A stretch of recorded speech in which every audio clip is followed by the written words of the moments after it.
Good morning, CGIL. This week, we are happy to have Dr. Austin Putz, who is a geneticist at Hendrix.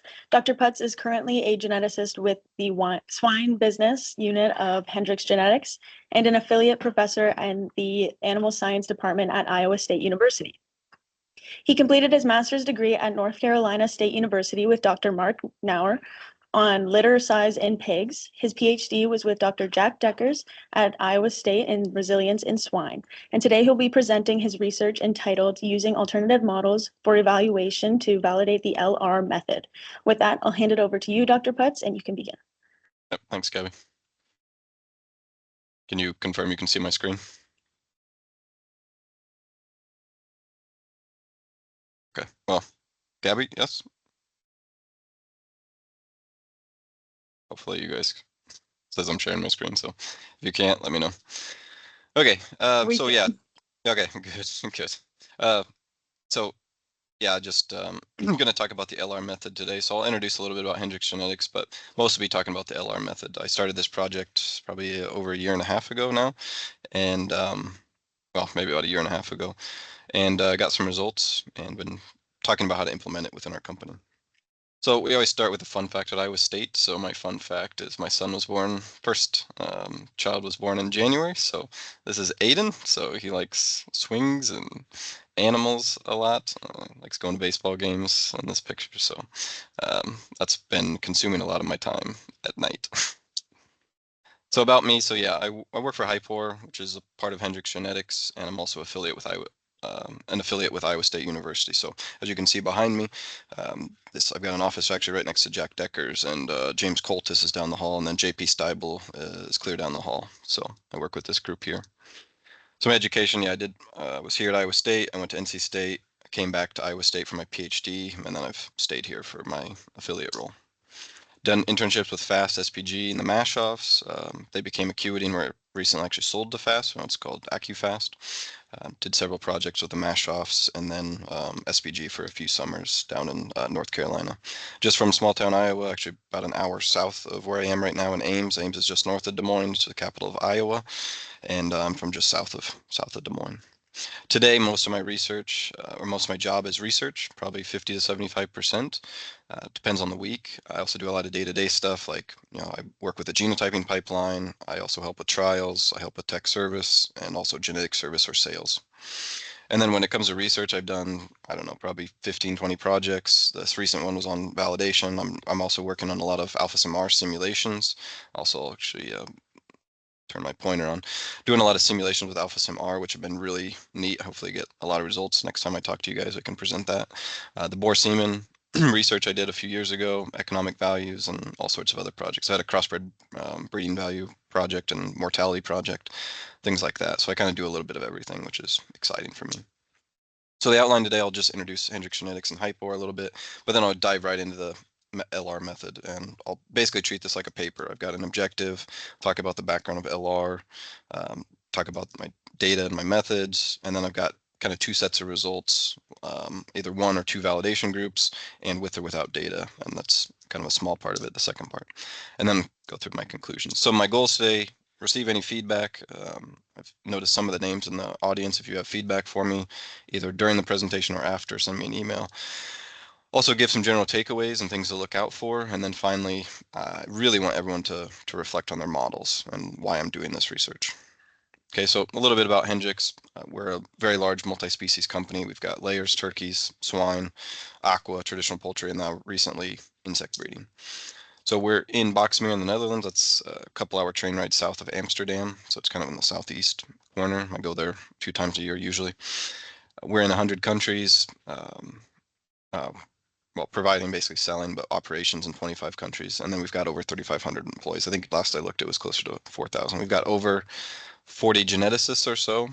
Depends on kind of who you count, but we've got data scientists and other people that we sometimes count in that, and then sometimes interns as well. So here are our main species, layers and turkeys, where we have the largest market shares.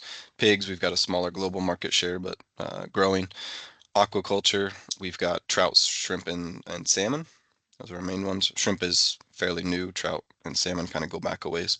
And then our traditional poultry is mostly slow growing, dual purpose chickens. We're working with places like Bangladesh, Burkina Faso. We've got a project. One of our projects actually is funded by the Bill and Melinda Gates Foundation. And then recently, in the last couple of years, we started working with Protix, which is a black soldier fly. They're trying to sell larvae to produce protein for like animal feeds, things like that. We've actually got a contract. We don't own those lines, but these are the main things we're in. So if you look at market share, hybrid or our turkey division is about 50% of the market. HT Layers, ESA DeKalb, all the brand names, also about 50%. EW Group makes up the other half. And then we sold Hybro, which are a broiler division, to Cobb, I think 2012 time period. And then Aviagen has the other about 50% of that market. HG, when it comes to aquaculture, is smaller, but growing, especially in shrimp. And then swine we're probably about third or fourth. If you combine the Danish, we're probably in that third range. If you combine them, maybe we're fourth. We don't have any beef. We don't have any dairy. And like I said, we do insect breeding. So maybe expanding, but maybe not. And then Hypor is just the swine business unit of Hendrix Genetics. So the main thing we sell are gilts. So on the left side, we make an F1 large white landrace. We call it the Libra. That's our F1 that we sell. So this would be in the form of young females to commercial producers. So anywhere from an ISO weaned pig up to a 130 kilogram pig. And then on the terminal side, this would be the semen that we sell. This would be in the form of semen. It's either our Canto, which is our meat quality Duroc, our Magnus, which is our lean Duroc that does well in North America, and then Mexico, South America, Europe, the Pietrin does really well. That's our Maxter. Okay, so I'm going to jump into the main part of my talk today, which will be the LR method. So I just want to go over some background. Andres Segar and Tony Reverter, most of you may know. They presented this paper in AAABG in 2017. I believe this is in Australia or New Zealand. But they presented this, and I found it, I read it, and I was quite intrigued because I have some background I'll show you guys later. And so basically the way it works is you have a whole data set, and you've got a partial data set, and you mask the phenotypes of the validation animals you're looking at. And then you kind of use the EBVs of both runs with and without data. So we call it whole and partial. And I'll stick to that. And people are coming up with new terms to call these, but whole and partial I think makes sense based on the original research. And then we calculate all the statistics we need. And I think a better way to visualize it is with a table. So this is a litter size example. So you'd have the whole data set and you'd have a partial data set, and we would mask this chunk here. So for these last 4 animals, let's say. Then we run 2 evaluations, one with all data and one with the partial data. But since now we can get EBVs given the pedigree or genomics, we can use 2 full sets, and we can do regressions. We can take the means, which would be the bias, and compare them. And I'll show you those later. Okay, so I'm going to front load all of my results in case I lose you guys. I've got a ton of slides, ton of results. It gets very confusing. So I'll just give you the highlights up front. The additive variances can change significantly. So I don't know if you haven't ran a lot of variance components in your life, maybe you didn't realize this, but I realized it kind of anecdotally as I did a lot during my master's and PhD, and I'll show you how much significantly it can drop. We may need to redefine our contemporary groups. So in academia, may or may not matter depending on what you're working on, but I think for evaluations in industry, it'll be very important. Small contemporary groups can generate significant biases. I'll show you that in a slide. It'll be very clear. Heterogeneity in the validation population was a really big one that I determined after I did the first kind of pilot study. I went back and I redid some things, and I'll show you those results today.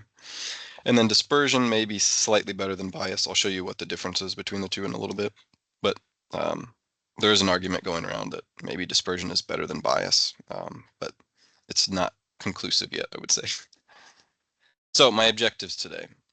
I wanted to basically just explore the LR method, but there's tons of open questions. My main question though was, can it be used to determine the best models? So we have these evaluation models for every single trait. How do we know which one is the best? We can fit things as fixed, random.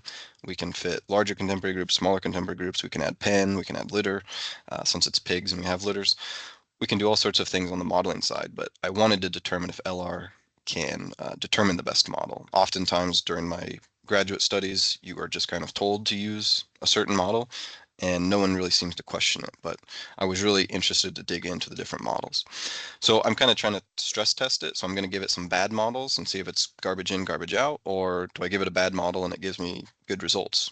Low bias and high dispersion, close to 1, and high accuracy. Or does it give me really poor bias, really poor dispersion, poor accuracy? So like I said, I'm going to look at what's the best contemporary group, look at pen versus litter, what properties should we be aware of, and then like I said, is dispersion better than bias? And then also talk about heterogeneity, as I already discussed.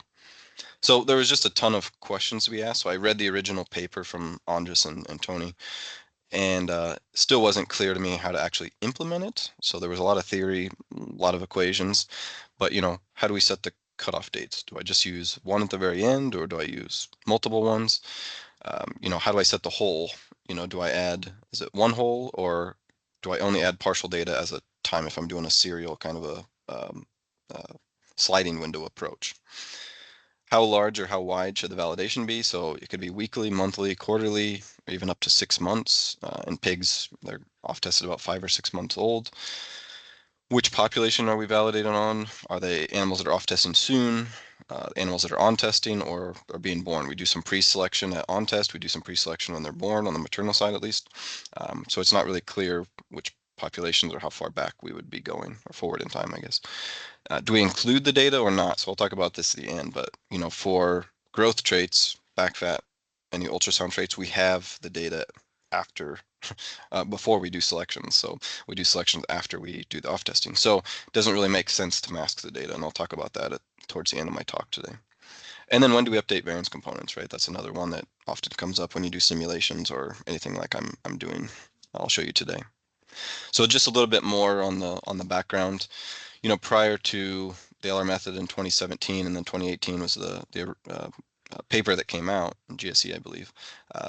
We were doing cross-validation, but we really wanted to validate on future EBVs, not phenotypes. Andres talks about this in his papers, him and Tony. And ideally, it would be an EBV with very high accuracy, right? This would essentially give us a true breeding value. There's no really consensus on the best method prior to the LR method. People were using the inverse to get the theoretical accuracies from left-hand side. People were using corrected phenotypes, adjusting by square root of heritability. Some weren't. I saw some approximation methods. So there's all sorts of things going on. And that kind of led to my paper that I'll show you in a second. Is it accuracy or is it predictive ability? People are calling it predictive ability because it wasn't true breeder's accuracy. It's also confusing. Bias never made sense to me. And then after I read Andres' paper, it started to make sense, which is good. And then there was little to no theoretical basis for a lot of it. There were some, but I would say this one was one I think Andres Segarra derived in his 2008 mice paper, dividing by the square root of heritability to kind of adjust it upwards, essentially, this correlation. And then my background came, I read all these papers and I was like, no one knows what they're doing on the validation side. So I decided, I take some real data and I'm also going to use simulated data, and then I'm going to compare a bunch of methods. So the theoretical accuracies, approximations. This is very related to what we'll talk about today with the LR method, but it's a correlation, which turns out the expectation is the ratio of accuracies or reliabilities, and nothing to really do with the actual accuracy itself. So they came out really high. This is using the EBVs correlated to corrected phenotypes. This one's divided by the square root of heritability, so it's adjusted upwards. This one actually works really well on average, but you can see replicate to replicate did not work as well. And this is using sires. I won't talk about that one. This is the true accuracy. So I had some background on this, and so that's why I was really excited when Andres published his paper. So, there was no great ways to empirically test models. Like I said, the main interest here was how do we get to the best evaluation model? Okay, so models kind of became a nuisance parameter where people just set them without really thinking about them. Either your PI or your boss will tell you, fit it as fixed, fit it as random, fit this contemporary group, because that's what we use. But no one could tell me or explain to me scientifically why. And so I was trying to get at that with this research project. We can use things like AIC, BIC, DIC, or likelihood ratio test to say, hey, should I fit pen? Should I fit litter? You can do these. No one actually typically does likelihood ratio tests or use any of these parameters, except for maybe I've seen some random regression papers or reaction arm papers. Maybe they'll use AIC to say that this method is better, but there are some issues with AIC. And we didn't understand the properties or expectations, right? So even if we can do differences, we were doing partial and whole, we didn't really understand what the expectations were. So now with Andres's paper and more papers I'll talk about, we have that. One thing to note is population accuracy is not equal to the individual average individual accuracy. So Peter Byman has a paper in 2012. When I tried to publish mine, somebody brought this up, and it was a good comment. So Journal of Animal Breeding Genetics, you can find. I've got some notes. I can't send you my slides, but if you want some of these citations, just send me an email. More thoughts? Are we interested in bias dispersion? Mostly yes, right? If we want to rank animals across time period, we do care about bias and dispersion. I'll discuss in a slide what that means. But sometimes no. If we're pre-selecting within a group, say at birth, I think we could argue, and most people would agree, that bias and dispersion may not matter. If there's more variance or less variance or change in the mean in terms of bias, it really is not going to shift which animals we select. But if we're selecting across groups, across contemporary groups and across age groups, we do need to worry about bias and dispersion. So this was a paper, this was GSE, this was 2018. There is a correction to this paper, but again, it's Andres and Tony in this paper, so I highly suggest reading this, but it is quite dense. So note the correction too as well. So the metrics, they introduce bias, dispersion, and so this is also called dispersion bias. I just call it dispersion to stop the confusion, but you can call it dispersion bias. There's kind of two types of biases here. And then there's the ratio of accuracies. There's accuracy of the partial data set, so this is just called accuracy, and also the ratio of reliability. So these are the 5 metrics that kind of go over. If you're doing the correlation, I think it ends up being either 3 or 5. I always get them confused. So we really want to adjust the equation for accuracy. And then we also separated the 2 different types of bias, which was really helpful to me.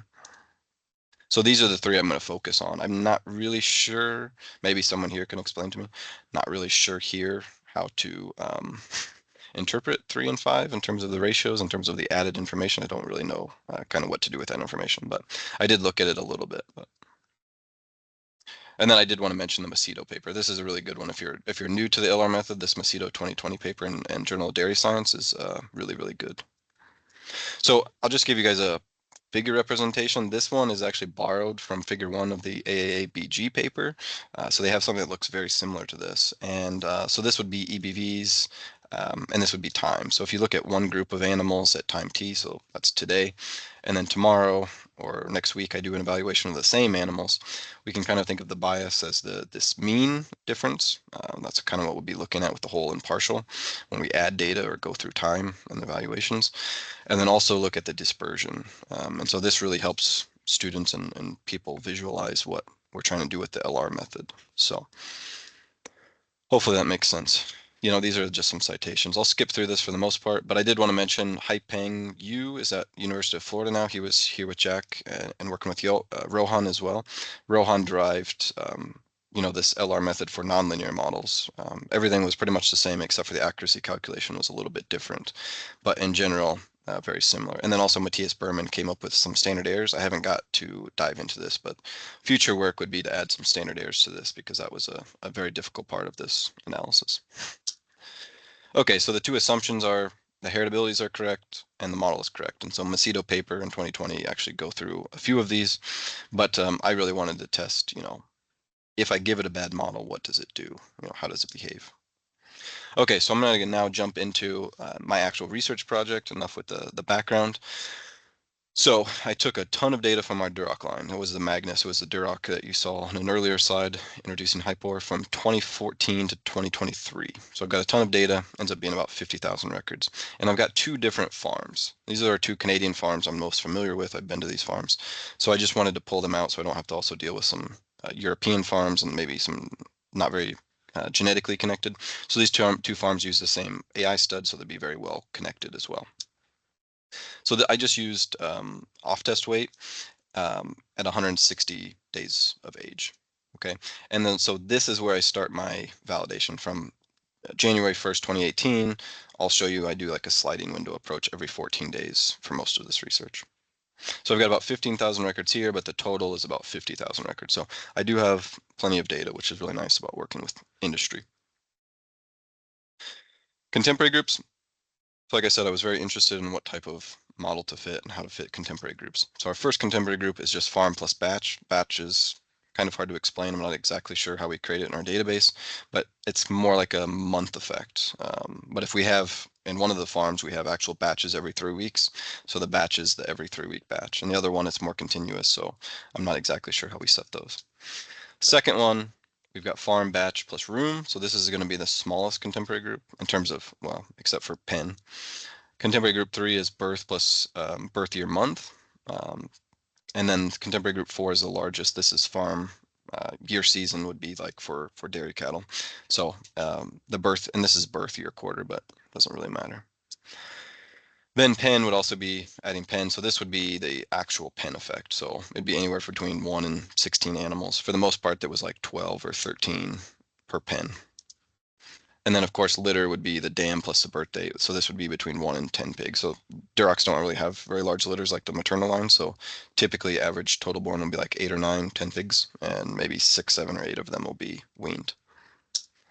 Okay, so this is also a very important slide. So I fit 19 different models, and this is off test weight. So from model 1 to 19, this will be on the x-axis of most of my plots today. So the first 3 models I fit are with no contemporary group. So notice contemporary group starts here at model 4. The first 3, and actually I added one where I actually removed off-test age, but I have off-test age, then I add sex, then I add test group, which is whether or not they were in a feed station or not. And then I go down and I fit contemporary groups. And this, again, I explained was batch. This one was batch plus room. This was birth year month, and this was birth year quarter. So this is the largest one, then number 2 is the smallest one. So these are fixed contemporary groups, and then I went and I fit the next chunk as random. So this is our notation for random effects, but contemporary group 1 through 4 were fit as random. Then I've added pen here, and then I added litter. Obviously, everyone has an animal effect or pedigree effect. So didn't use any genomics, everything's pedigree analysis. Okay, and I've got that here too if you forgot. Here's off-test weight. Usually we take pigs to 120 to 130 kilograms on average. So in the US, it's about 290 pounds is what we're targeting for market weight. So it's roughly equivalent in kilograms. So what I did was I was using a sliding window approach. So what I'm doing here is I'm using one whole data set. So I basically took all the data, all the pedigree, and I ran one evaluation. I've got those EBVs.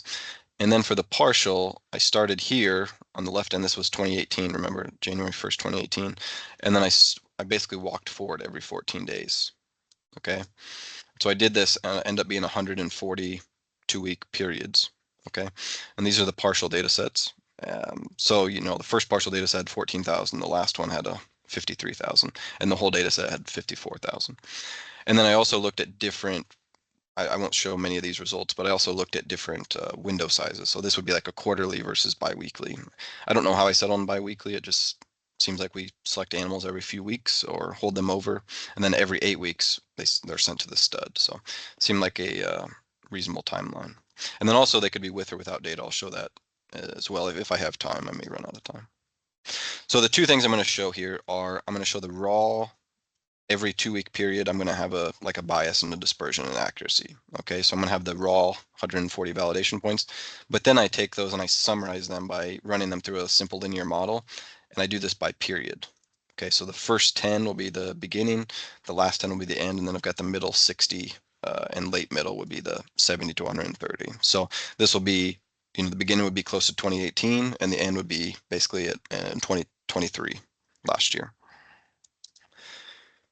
Okay, so the metrics that I'm using here are bias. So what we're trying to estimate is the expectation of true breeding value minus the EBVs, and this would be the average on average. The estimator then becomes the average of the partial, you know, just for the validation animals, the average EBV from the partial evaluation run minus the average EBV for the whole, those 2 runs, okay? So we're just subtracting the mean of the EBV. So this one is super easy. You could do this in Excel. And the expectation is to be 0. You know, there is some discussion, I won't get into this, but in the Macedo paper, they must have had a reviewer comment about using the intercept of the whole on partial regression, but they argue against using that metric in sense of this, and I think they call it Hendersonian vision of bias. But dispersion is, we're trying to estimate this B1 or beta 1 is the covariance between the true and estimated breeding values divided by the variance of the estimated breeding values. And so essentially what we're going to do is regress the whole on the partial. So we've got the covariance of whole and partial divided by the variance of the partial EBVs. So again, super easy to do in R. You can just run a linear regression and pull out that slope. So, and the expectation is 1, okay? And then lastly, accuracy. This one has a lot more discussion behind it, but the accuracy, of course, is our general correlation equation. So it's covariance between the true and estimated breeding values divided by the square root of the true breeding values and the estimated breeding values. The estimator that we want to use is still kind of up in the air, as I mentioned here on the right side. We divide the covariance between the whole and partial divided by the square root of essentially the AI Rimmel estimate, or you can use Gibbs sampling, multiplied by the variance of U hat. Now this equation you will see difference. Lagara and I think Berman decided we can also just use the average inbreeding coefficient. That's for future. I will try that in the next iteration of this. For now, I'm using this one. This one actually came from Haipeng Yu's and Rohan Fernando here at Iowa State. So if you disagree with this, maybe you can take it up with Rohan. But this is the one I used so far, and I don't think they will change that much in terms of magnitude, but I could be wrong. Okay. Heterogeneity, I already mentioned that, but if there's any differences across groups, so across farm or contemporary groups, so I'm going to focus on farm today. I've got the small farm and the large farm. If I split the validation when I'm doing the validation metrics, I could get different results, and that's what you'll see today. And then the last thing here to mention is that, one big question that came up, I started talking to Haipeng, and he stated that Rohan and him and Jack believed that dispersion was better than bias. If you look at the dispersion, it's really bad. You shouldn't even go to bias or accuracy. You should just say this is a poor model, essentially. So I'll see if I can fit some bad models and actually elucidate whether or not this is true or not. Okay, tons of results, so hang with me. I'm going to start with the variance components. Like I said, the additive genetic variance was one of the big things I observed when I started fitting different models. So I'll try to orient you. Most of the plots will look like something like this. So this is the variance with the standard error on the y-axis, and then all 19 models. Okay, so I start with no contemporary group. Then I fit the next 4 as fixed, the next 4 as random. Then I add pen with a random contemporary group, and then pen and litter.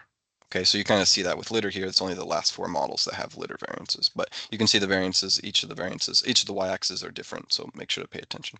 So I'm going to start you up here in the upper left. The variances with no contemporary group are massive, right? These don't mean too much. I didn't really know what to expect, but the more interesting one was what happens here. So if you fit fixed or random, the additive genetic variance doesn't really change, but as we add pen and as we add litter, they drop off significantly, and there doesn't seem to be much different. A little bit of difference here depending on the contemporary group, but doesn't really seem to be, don't really seem to notice it here. We go to the residual. The residual goes up from the no contemporary group to adding contemporary group, and there's lower residuals with the smallest contemporary group, which is the second one, contemporary group 2. But then when I go to obviously add pen and litter, those drop off. So this was not super interesting. But then I do 2 different ways to calculate heritability. One, I just divide additive by additive plus residual, or here I'm actually dividing additive by all of the random effects.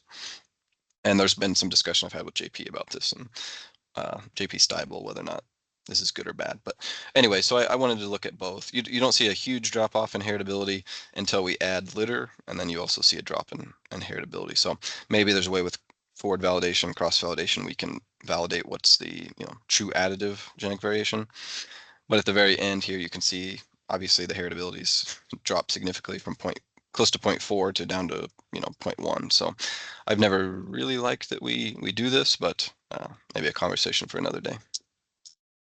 Okay, so I'm going to start with bias.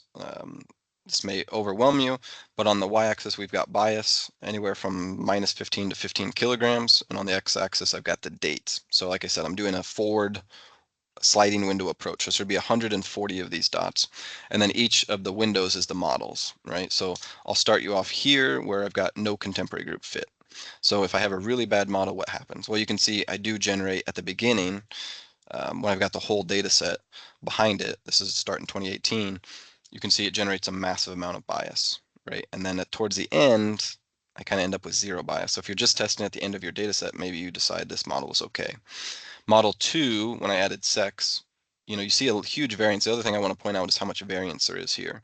I don't really know what to do with that information yet. Maybe there's some discussion at the end, but you do see a large amount of variance. And then you do start seeing some bias. This creeps up to maybe 5 kilograms, which is quite a bit of weight. And then model 3, once I add the test group, again, I reduce some of the bias, but still massive amount of variance. The next thing I want to point you to is with random contemporary groups, and the one that I wanted to point out that was kind of a main conclusion that I found was that when I fit the smallest contemporary group, model 9, so it's random contemporary group, but model 9 was the second contemporary group, which was batch year, room and year, or sorry, the room concatenated with the farm. So these are the smallest contemporary groups. And what you see is you kind of have runaway bias here. So this gets up to over 5 kilograms. And you can see kind of on average, it's okay with model 8, but you still see some variance. Model 10. And then model 11 here was the largest contemporary group. And I also see, quite a bit of variance. I have some speculation of what is causing this, but I'm not positive. I'll have to do some more investigation into this. But in general, the bias kind of went down. And you also don't see much bias with the fixed contemporary groups. But bias does seem to creep up again with when you add pen. So I'm going to summarize all of this. I'll summarize it later. I wanted to mention this paper. So Dale Van Vleck had this paper from the 1980s. When I found these results of, these large amount of bias, I started looking in the literature to see if I could support this. And it turns out Dale actually has a really nice paper talking about things fitting contemporary groups as fixed versus random and having small versus larger contemporary groups. And so there's actually a lot you can pull out from this, actually. Oh no, one sec. I think my mouse died. So in the next slide, I'm going to talk about summarizing them. So what I'm talking about, so what I've done here again is I took the first 10 and then the next 60, the next 60, and then the last 10. So I'm kind of taking this average, I'm taking this average, this average, this average. So I'm just kind of averaging them and then kind of applying like a linear model so I can get a standard error, a confidence interval here. So if we look at this, we can see only with the worst model, we could really pull out that there was a lot of bias, 10 kilogram negative bias in the evaluations when I do the LR method. But towards the end, you can see a few things. You do see some bias creep in here for these models, but the other one I wanted to focus on was pen and fitting small contemporary groups. So again, when you have small contemporary groups or pen, considering that a small contemporary group, it can generate quite a bit of bias, which I think is supported based on Dale's paper and other papers. And then you can see fitting things as fixed, kind of really reduces that bias, which is also, I think, supported from Dale's paper. So the takeaway, bias doesn't seem very good at distinguishing bad models, right? Some of the models with no contemporary group actually had quite little bias and less bias than fitting contemporary group and pen. Fitting them as fixed limits the bias, and then small contemporary groups may cause bias. And then also pen is considered a small contemporary group, can also cause some bias. So then what I wanted to do was, this started to, I went through also dispersion, which I'll talk about, but I got done and the results didn't make sense to me. And so I started trying to explain why I could have got really, I guess, good results with a bad model. And so what I did was then I separated everything out by farm. So instead of getting one estimator, now I'm getting two. So I'm separating it by farm 1, any that were born in the larger farm and any that were born in the smaller farm. And then I've got 2 estimators. And so if you look at it with all of my 140 data sets, you can see that the smaller farm, this is a 1606, we call it Hockenham. This one actually generated significantly more bias. So this is actually down to 20 kilograms versus 10 kilograms. So obviously the larger farm with more data is going to dominate this. And so that's what you were seeing in the last chunk there. But as we go to the other models, we don't actually see many differences. Like model 9, I pointed out, still generates a lot of bias, but it's pretty much the same for the large and the small farm. So there wasn't too much to glean from this. And when you look at it from a average standpoint, there were very few large differences. So here's a few large differences. But over here, when we get towards the end of the validation period in 2013, we're not really seeing much difference. There's this tiny difference here, but in general, they were more or less the same. This is different than what we'll see when we look at dispersion. And then, yeah, it also makes me a little bit question if the expectation, at least with random effects, is actually 0, but maybe this gives me hope that the expectation is 0 and it should be 0. So on the left here, we've got the one validation, and then on the right, we've got the validation when I split by farm. So here I've got one estimator, and here I've got two estimators based on the farm. And you can kind of see, I just kind of point out the few differences here, right? So there's no bias, essentially there's 0 bias. But here you can see there's no bias for the larger farm and much more bias in the negative direction for the smaller farm. So those are the few differences that I kind of saw. So, when we just look at bias, at least we have one validation, it doesn't really split out the bad models. And so if I can't really trust these ones, then it makes me think I can't trust the rest of it, essentially. Okay, so takeaways are there's very small, slight changes if I go by farm versus overall, okay, unless the model is really, really bad. So now I'm going to go into phase 2, which is talking about dispersion, or my second parameter. So when you look at this one, so I've got, again, the 19 different models, whether I fit as fixed or random or added pen or litter. These really bad models were all over the place. And so I've kind of got 0.5 as a lower bound, which would be a really bad one. The expectation is 1, so I put that as a green, and then I've got kind of orange as like a 0.75, maybe okay, but hopefully it's above that. When you look at the really bad models with no contemporary group, you see all sorts of variance here. And so, but on average, if you look at all the different models, you don't really see much change. All of them end up around 0.75. And so this was kind of an alarm bell for me to say, well, we can't really separate based on what Haipeng had told me and Rohan had told me. We should expect the dispersion to be really bad if these are bad models. And so when you summarize it, you can see that there's really no difference between the, I would say, good models and the bad models.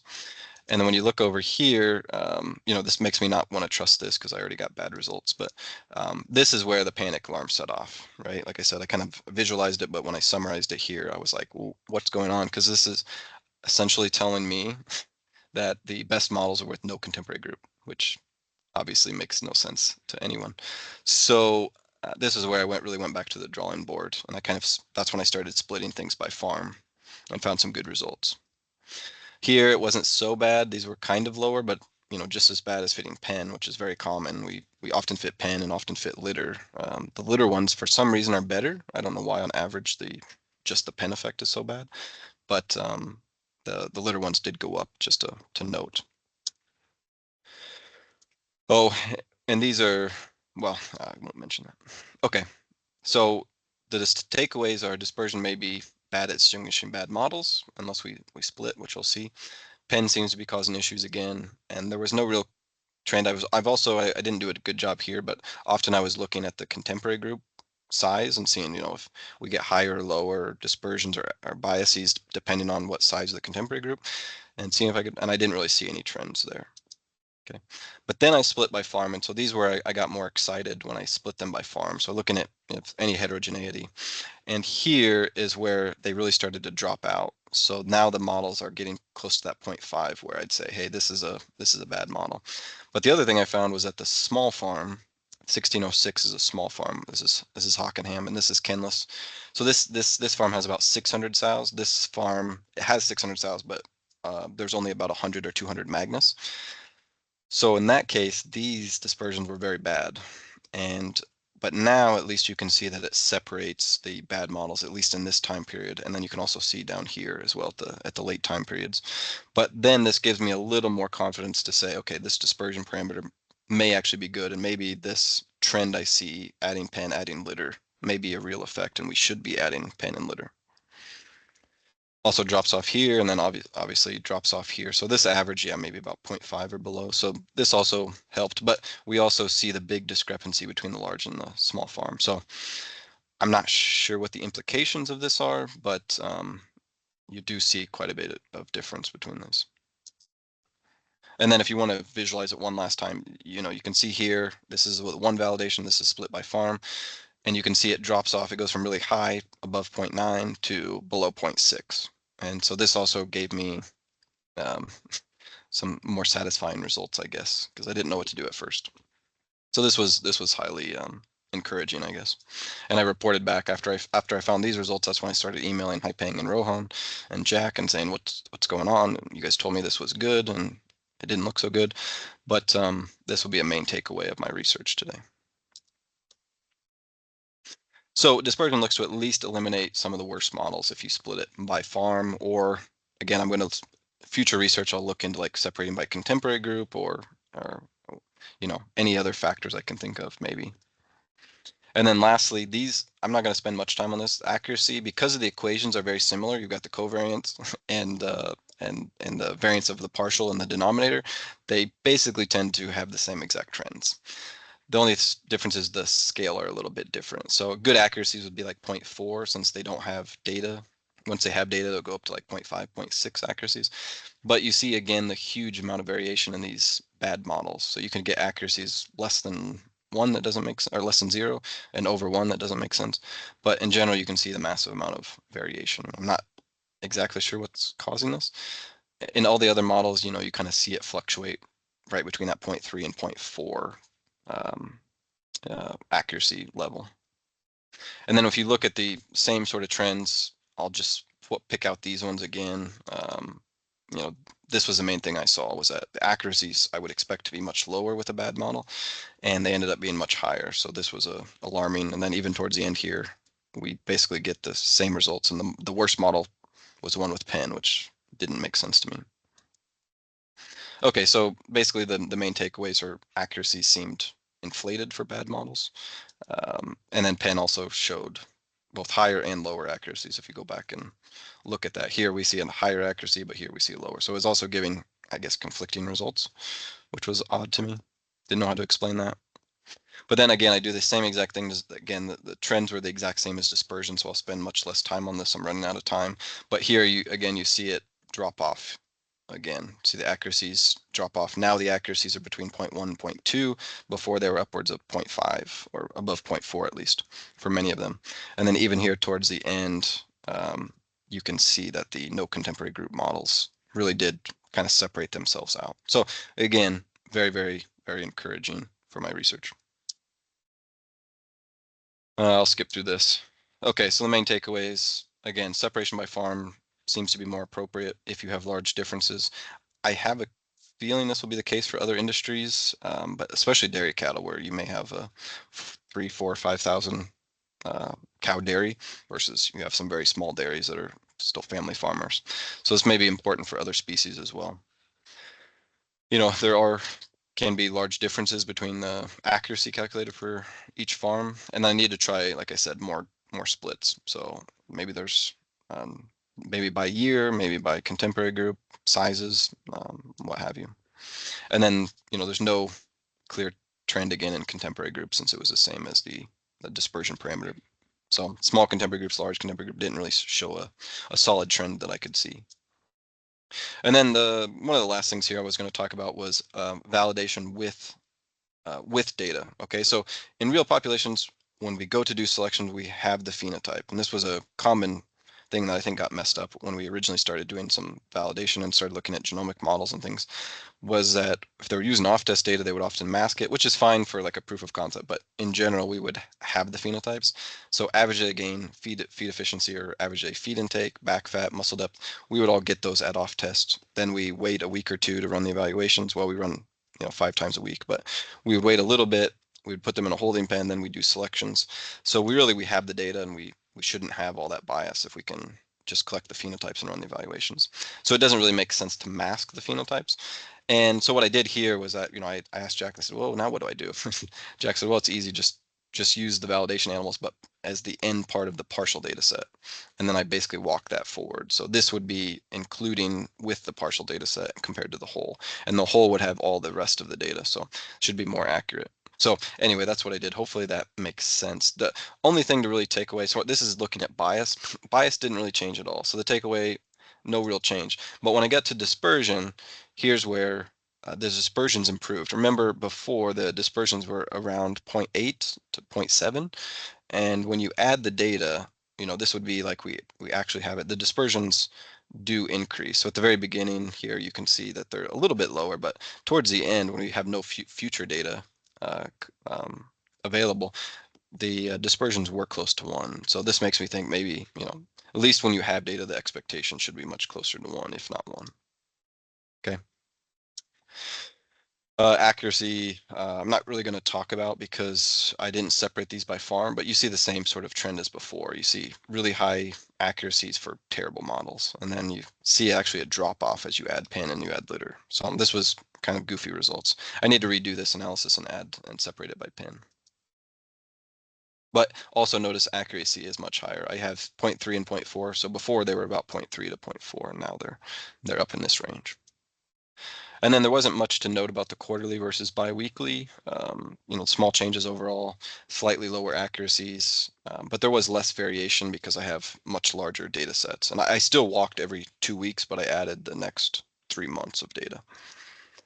And then I just wanted to mention briefly, I'm running out of time, but I did want to mention the genetic trends. If you look at these genetic trends, and I think it would be good for people to actually do this. We often don't plot this out, but this is from 2014 to 2020, end of 2022. And you can see with no contemporary group here, the genetic trends are just kind of nonsense, right? They go backwards. We should be increasing our off-test weights. So then I removed those terrible models, and then now this is models 4 through 19.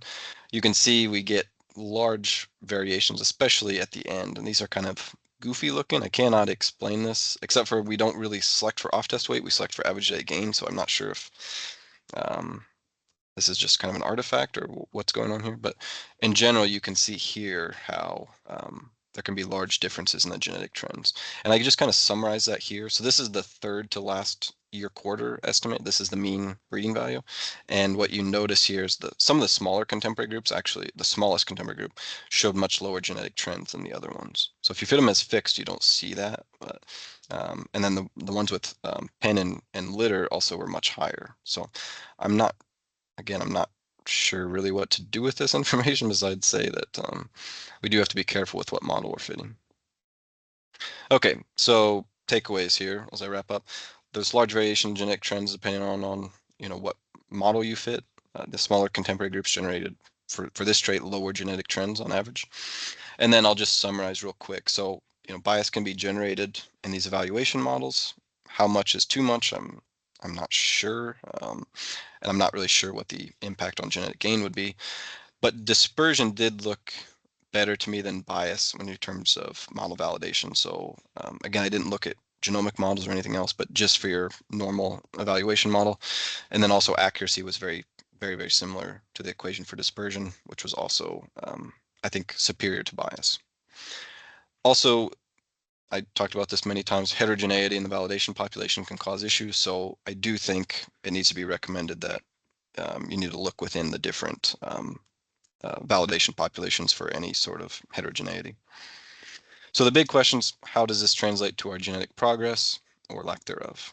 And for that, I'm not really sure. I could generate, what I'm thinking is generating some bias dispersion issues in a simulation and then try to question, how different they are. And then this is a really big one, right? We've got these 3 parameters at least, or there's 5, but the 3 that I focus on: bias, dispersion, accuracy. How do we separate the importance, right? So let's say we have worse bias, but also better accuracy. What do we do? Or we have good bias, we have really bad dispersion, and okay accuracy. What do we do then, right? How do we select the model? And this I've even asked Andres Lagar in an email, and I don't think I got too many. I don't think he had much to say about this, because I guess it's really hard to know the value of each one, and it'll depend on how much bias, how much dispersion, and what the accuracy differences are. Obviously, we need standard errors. So Matthias and I think Andres Lagar was on that paper as well. He has a really nice paper getting standard errors. So that was the other one. Is I had these means, but I didn't know if they overlapped or they were statistically significant or not. Some of them looked practically significant, but I couldn't quite tell what the standard errors were. And then can we be confident in our decisions from the LR method? I would say it's probably too soon to tell. I would do some more validation in different traits and different lines and try to replicate this. As I test it more and more, I would feel more comfortable using the LR method versus something like correlating to the adjusted phenotypes. So I think in general, yes. But for small changes, small model changes or small model differences, it may not be able to determine which model is best. So then this was another question for us internally when I presented this, but we oftentimes later in when they're on test or when they just off test, sometimes we see a large decrease in index afterwards, and I'm wondering, sometimes we blame it on genotyping if we get genotypes late or something, but I'm wondering if we actually don't have some bias in our evaluation. So it's something to definitely check for anyone running evaluations, at least in industry. And I do have a lot of future work. I won't go through this. I'm kind of out of time, but I will just run through a few of them. I want to fit different models. I never fit farm as fixed, and I never fit contemporary group as fixed with random pen and litter. Maybe then this eliminates a lot of the bias and problems I had. I updated the whole data set with one validation group at a time. So I could do like a walking step forward and just add one small chunk to the validation group. But I kind of replicate this since I don't have any more data at the towards 2022 in my, the last couple points that I showed you in validation. So maybe this one isn't a big deal. I did look at validation size a little bit. I didn't see too many. So you could also change the size of the validation from biweekly to quarterly to 6 months, whatever. I talked about heterogeneity many times. I did it by farm, but I could do all sorts of different separations of the validation group. There are different. Here's the different accuracy calculations where I think they decided they can drop this last I knew from what Marco told me. But yeah, you see all sorts of different equations here. This is from Jang. This is Daniel Lorenko's student. Macedo's 2020. This was this one, and they have some equation for how to calculate this thing. They talk about Peter Bima's paper in this one and how to calculate this. So still seems to be a little bit up in the air, but last I knew, I think they do like maybe it's 1 minus F bar times the ARML estimate, but something like that. I'll have to look at the newest ones. How often do I update variance components? For this one, I did it for the whole data set. I set the variance components, and then that's all I did. I could look at heterogeneous residual variances on the actual evaluation model, maybe. Look at different pedigree truncations, weighted analyses, different model selections before I actually do it to see if they confer with the LR method. And then I've got a bunch of other, simulation is a big one. So me and Bruno Perez, he's in RTC with Marco. I'm working on a lot of AlphaSMR pipelines, and I would hope to be able to answer some of these questions through simulation. And then lastly, adding some like genomic models and things, see if we can further answer some more questions. But with that, I will stop and let you guys ask some questions or any discussion you guys may have. Thank you so much for your presentation. It was very interesting. I'll open the floor for any questions or discussion within the group. Anyone in the room or online that has any questions?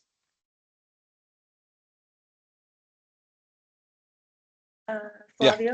Flavio. Yeah. Okay, can you hear me also? Yeah, I can hear you, Flavio. Okay, well, thanks for the very interesting presentation.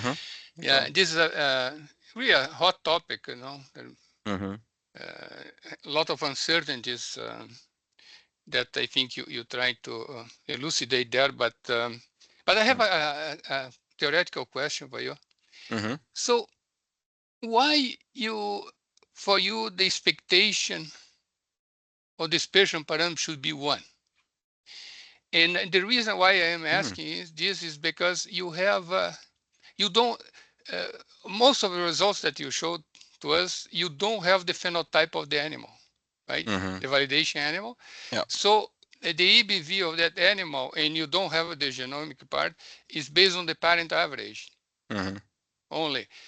And the parents are highly selected, right? Yeah. So the expectation of the dispersion is not one in this case. Yeah.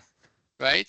Yeah, and that's why for years and years, you know that the parent average overestimate the difference that they're going to observe later on. Yeah. Right. Because the parents are selected and you don't have the own phenotype to kind of minimize that. Yeah. Or to have the genomic information. If you throw the genomic information there, you're going to have a less dispersion. Yeah. Right. So, but it's possible to, knowing the selection intensity of the parents, you can derive expectation that's not the one. What is the kind of more closer to the real expectation? That will be less than one. Yeah. Okay. Yeah, so, I did. Yeah. Go ahead. So have you worked on this? I only did a little bit of research. I did have a slide in there where I mentioned this, whether or not the expectation was one. I did a little bit of research. I found one paper that mentioned, I believe in the original Legara and Reverter paper, I believe they do talk about this, right? So they do say, I do believe they concluded it should be, in certain circumstances, it should be less than one. I think you kind of described that. But then I read their correction again, and I think they updated it to say that the expectation should be one. So I was a little bit confused by this, and so I will have to follow up with either Andres or at least Rohan maybe, and I can ask Jack after this. But yeah, I was a little bit confused by this as well. So especially without data, yeah, I agree. The expectation doesn't seem to be anywhere, not that close to one, at least in this example. So, but I'm not sure what it should be, Flavio. But I did see something about the family structure also impacts the expectation. Yeah, So yeah. The most important part is the selection intensity of the parents and the dumps, or the siren in the dumps. And we did some exercise on this some years ago in dairy.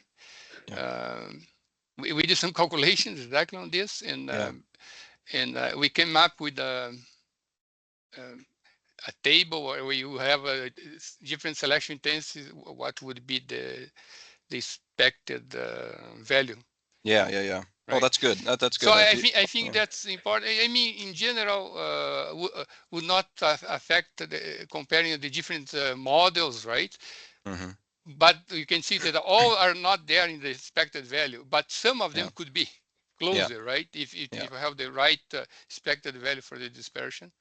Yeah. Right. No, good comment. Thank you. Yeah. I mean, I'll have to look into this a bit more, but yeah, I only did a little bit of reading and following up. Like I said, I think there's something in the correction to the GSE paper, and then I did find a few more papers, but I can't remember the titles anywhere. So yeah, maybe I'll follow up with you later, Flavio, as well. Yeah.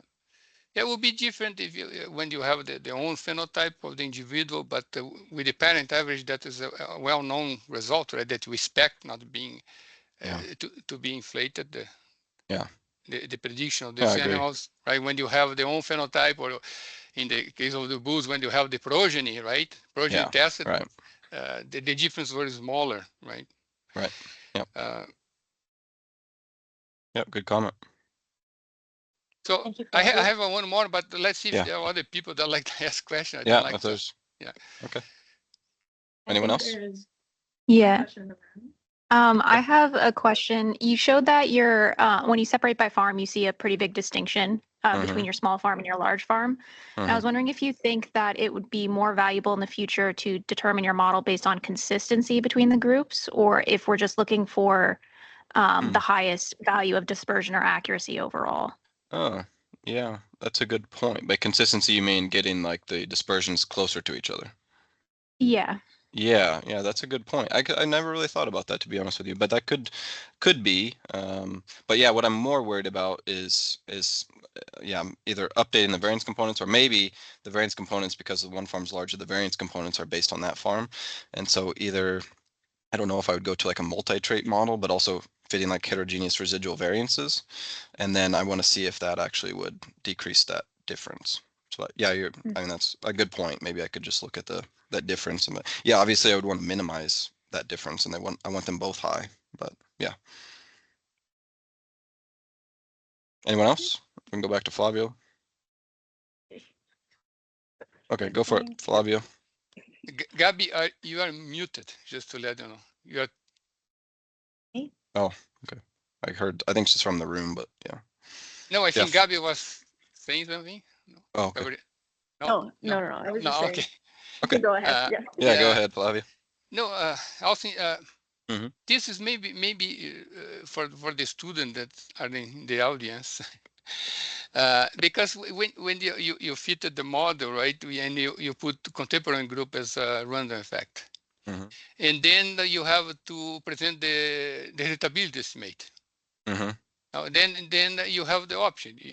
As you showed there, you calculate the heritability as that generic variance just divided by the additive generic variance plus the error variance. Yeah. Right. And then, or you can include the contemporary group variance.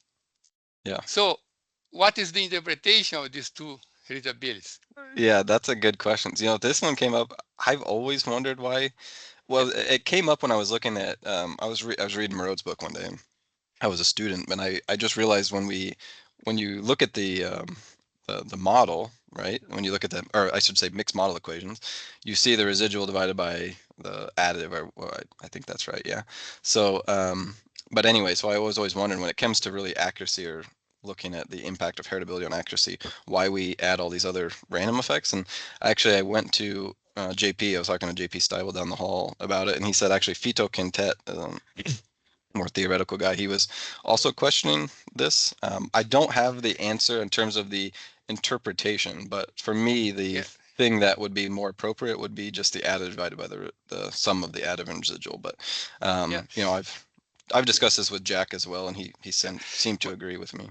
My take on this is the right heritability should match your model, right? So so you cannot get a heritability that you estimate as a fixed effect and use heritability in your group as a contemporary group as a random effect. But in terms of presenting the parameter, when you exclude the contemporary group variance from the calculation, that's the heritability within group. When you include the contemporary variance in the calculation, is the heritability across groups. Okay. So both are valid interpretations, right? But they are different interpretations. Yep, that's a good point. Yeah, that's a good point.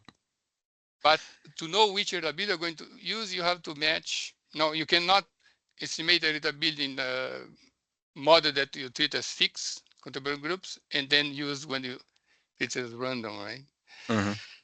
But when it's random, there's two interpretations or two ways we can present the heritability, but they have a very different interpretation. One is within group, the heritability, the other one across all groups.